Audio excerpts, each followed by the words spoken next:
Hello everyone, कसे आहात तुम्ही सगळे? आय होप की तुम्ही स्वस्त आहात, मस्त आहात, खुश आहात. हा माझा नवीन डेक आहे. आपण कार्ड्सना जेव्हा एकत्र करतो तेव्हा पत्त्यांचा कॅट असतो, तसे कार्ड्सचा डेक असतो. रॅडियंट विजडम टॅरो कार्ड्स असं ह्याचं नाव आहे. आजच मिळालं आहे मला, म्हणजे मी परचेस केलेलं आहे ऑफकोर्स. खूप सुंदर आहे आणि त्याच्यानेच आज आपण रीडिंग करणार आहोत. आणि कार्ड पण तसंच आलेलं आहे. वाव, मी न बघता काढते कारण त्याची चित्र ऑलरेडी समोर असतात ना, त्याच्यामुळे. Okay, the lovers. ओके,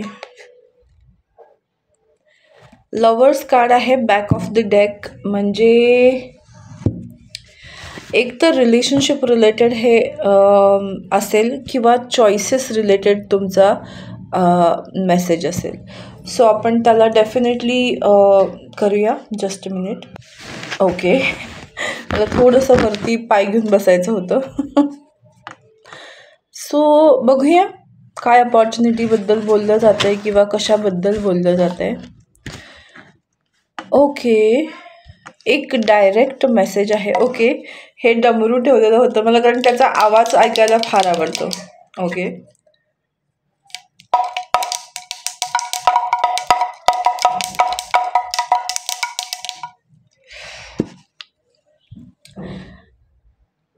मला सगळ्यात पहिल्यांदा कार्ड्समध्ये काय दिसतंय मी तुम्हाला सांगते.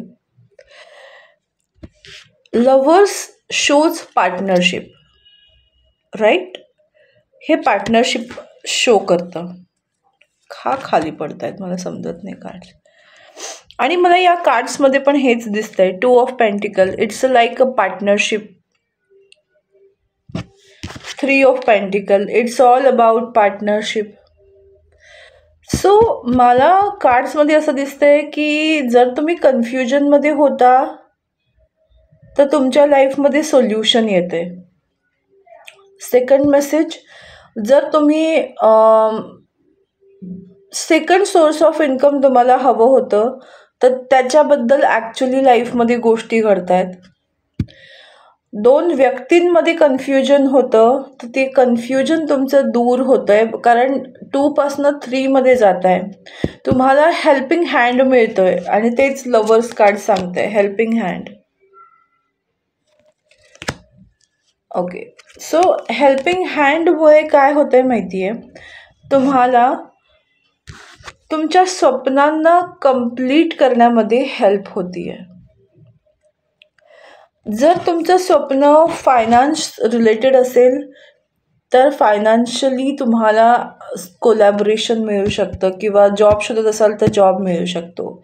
पण जर रिलेशनशिप बाबतीमध्ये असेल तर डेफिनेटली तुम्ही कन्फ्यूज होता की समोरचा व्यक्ती खरंच माझ्यामध्ये इंटरेस्टेड आहे, नाही आहे, काय आहे. तुम्हाला रेसिप्रोकेशन मिळणार आहे आणि तुमचं स्वप्न जे आहे ते कंप्लीट होणार आहे. बिकॉज इथे कार्ड आहे किंग ऑफ पेंटिकल्स. असा व्यक्ती जो स्वतःच्या हिमतीवर गोष्टी करतो, रिस्पॉन्सिबल पर्सन. सगळ्यात किंगमध्ये जी क्वालिटी आहे ती किंग ऑफ पेंटिकलमध्ये असते.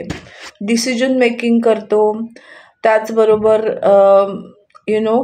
इमोशनल पण असतो, प्रॅक्टिकल पण असतो, फायनान्शियल स्टेबल पण असतो, थोडा मॅच्युअर्ड असतो, रिस्पॉन्सिबल असतो आणि त्याच्यामध्ये लाईफला जगायची एक वे असतो. त्याच्याकडे एक मेथड असते की लाईफला कसं जगलं पाहिजे, बिकॉज त्याचा खूप एक्सपिरियन्स गाठीशी असतो. सो मला मोस्ट ऑफ असं दिसतंय की तुमच्या स्वप्नांना सत्यतेमध्ये आणण्यासाठी प्लॅन तुमच्या बरोबर येतोय, तुमच्या समोर येतोय आणि त्या व्यक्तीबरोबर तुम्ही पार्टनरशिप करू शकता. मे बी ती पार्टनरशिप लव्ह लाईफमध्ये असेल, मे बी ती पार्टनरशिप म्हणजे करिअर ओरिएंटेड असेल. बट येस, तुमच्या स्वप्नांशी रिलेटेड गोष्टी ज्या आहेत त्या आता सत्यामध्येही उतरायला लागणार आहेत. तर हा तुम्हाला मेसेज होता. आय होप तुम्हाला हा मेसेज आवडला असेल आणि तुमचे अभिप्राय मला सांगायला बिलकुल विसरू नका. परत भेटूया नवीन विषयावर, नवीन रीडिंग घेऊन. तोपर्यंत स्वस्थ रहा, मस्त रहा, खुश रहा, खुशहाल रहा, बिंदास्त रहा. बाय.